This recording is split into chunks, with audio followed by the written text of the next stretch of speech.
L'atmosphère est un mélange de nombreux gaz, comme l'hydrogène, le dioxygène, le dioxyde de carbone, le diazote et d'autres. Mais lequel de ces gaz est essentiel pour le développement de la plante? Observez l'expérience suivante.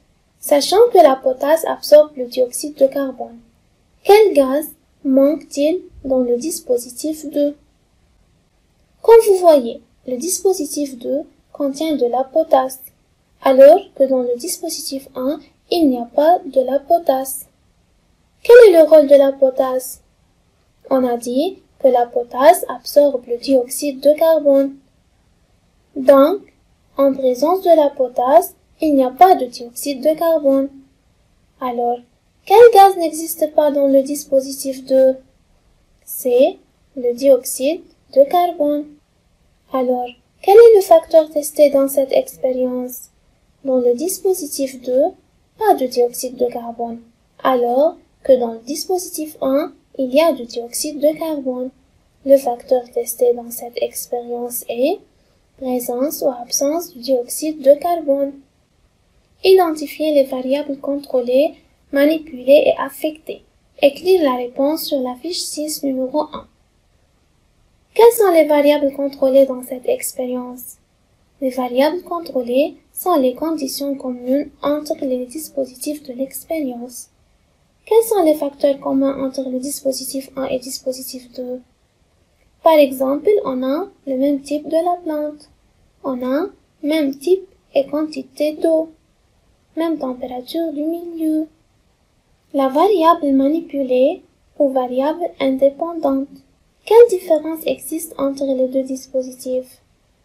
Dans le dispositif 2, il y a de la potasse qui absorbe le dioxyde de carbone, alors que dans le dispositif 1, il n'y a pas de la potasse, et par suite le dioxyde de carbone est présent. La variable manipulée est présence ou absence du dioxyde de carbone. Quelle est la variable affectée ou la variable dépendante dans cette expérience?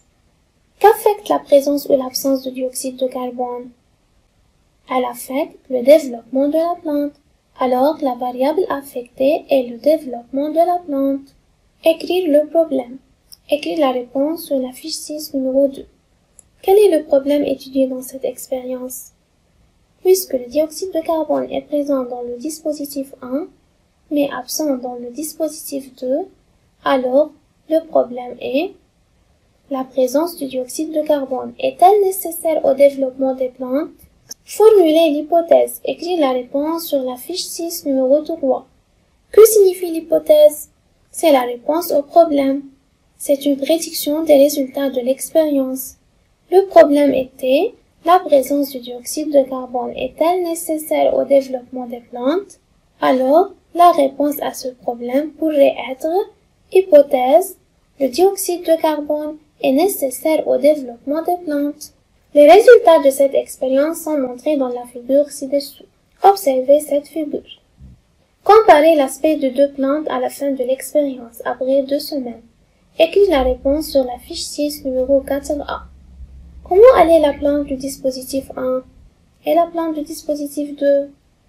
La plante du dispositif 1 se développe normalement après 2 semaines, alors que la plante du dispositif 2, elle se fane après 2 semaines. Donc, la plante 1 se développe normalement, tandis que la plante 2 ne se développe pas. Tirez une conclusion. Écrire la réponse sur la fiche 6 numéro 4A. La plante du dispositif 1 se développe normalement, alors que la plante 2 se fane. La seule différence entre les deux dispositifs est la potasse. Le rôle de la potasse est d'absorber le dioxyde de carbone. La potasse est présente seulement dans le dispositif 2. Alors, on peut conclure que le dioxyde de carbone est nécessaire au développement des plantes. Dans ce cas, peut-on utiliser une seule plante et pourquoi? Par exemple, peut-on cultiver seulement la plante du dispositif 2 en présence de la potasse? Que pensez-vous? Non, il faut avoir un dispositif témoin. Le dispositif témoin est le dispositif qui n'est pas manipulé et qui est utilisé pour comparer les résultats. Lequel de ces deux dispositifs est le témoin? Quel est alors son rôle? Quel dispositif parmi ces deux est le dispositif témoin? Le dispositif manipulé, c'est le dispositif 2, qui contient de la potasse, c'est-à-dire le dispositif témoin et le dispositif 1. Quel est son rôle? Pourquoi on l'utilise? Alors, dispositif 1 est le dispositif témoin utilisé pour comparer les résultats à la fin de l'expérience. Dans cette expérience, on a deux plantes, plante 1 et plante 2. 100 ml d'eau et 0 gouttes d'engrais sont ajoutés à la plante 1, alors que 100 ml d'eau et 25 gouttes d'engrais sont ajoutés à la plante 2. Quelle est la différence entre la plante 1 et la plante 2? La différence est la présence de l'engrais. Dans le pot 1, il y a 0 gouttes d'engrais, c'est-à-dire on n'a pas ajouté d'engrais à la plante 1. On a ajouté d'engrais seulement à la plante 2. Mais que signifie engrais? L'engrais est un liquide riche en sels minéraux. Alors, posez le problème étudié. Que testez-vous dans cette expérience? On a deux dispositifs, dont un dispositif contient d'engrais et l'autre ne contient pas d'engrais. Alors, le problème est, l'ajout d'engrais est-il nécessaire au développement de la plante? Observez la figure suivante. L'ajout d'engrais, les sels minéraux, est-il nécessaire au développement de la plante? Formulez une hypothèse convenable. Est-ce que les plantes ont besoin d'engrais pour se développer? Que pensez-vous? Toujours se rappeler que l'hypothèse n'est pas une réponse sûre, c'est une prédiction des résultats. Alors, on peut dire hypothèse, l'ajout d'engrais, les sels minéraux est nécessaire au développement de la plante. Observez la figure adjacente et indiquez les variables.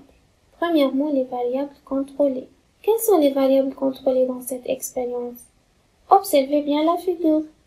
Quel est le commun entre les deux dispositifs? On a par exemple le même type de la plante.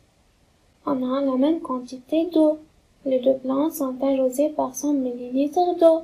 Alors, les variables contrôlées sont même type et quantité d'eau, même type de plantes, même température, etc. Deuxièmement, la variable manipulée ou la variable indépendante. Combien d'engrais on a ajouté à la plante 1? On n'a pas ajouté d'engrais à la plante 1.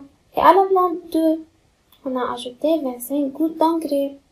Donc, quelle est la différence entre les deux dispositifs?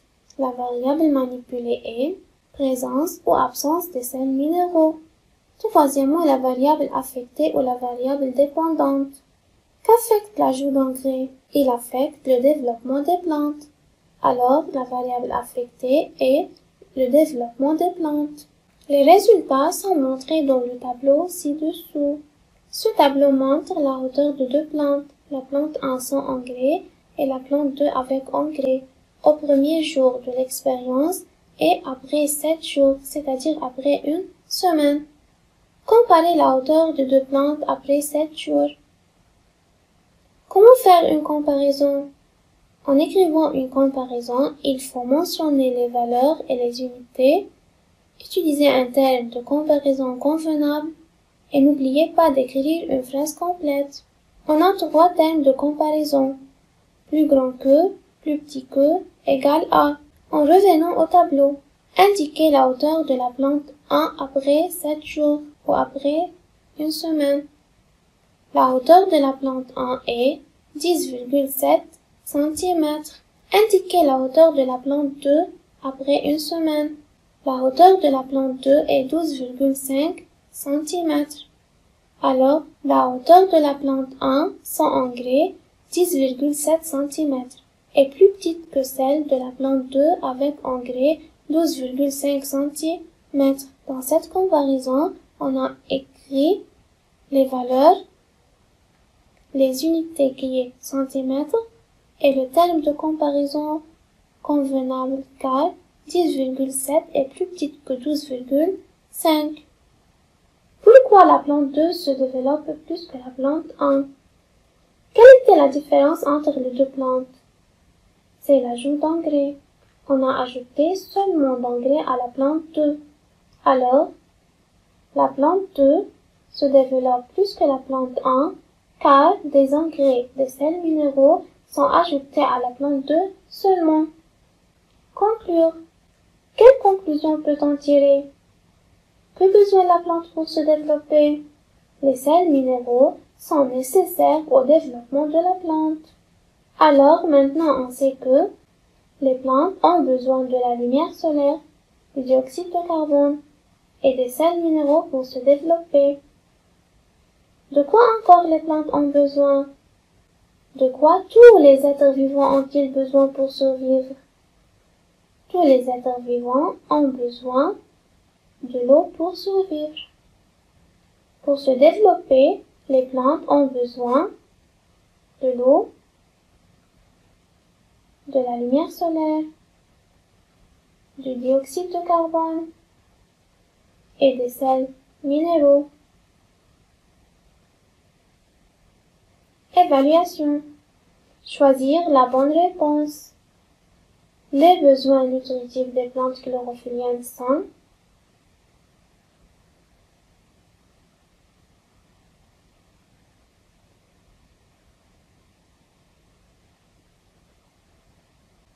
souligner et étudier numéro 4 fiche 7. Les besoins des plantes chlorophylliennes sont eau, dioxyde de carbone, sels minéraux, lumière solaire. Résoudre fiche 8. Merci pour votre attention.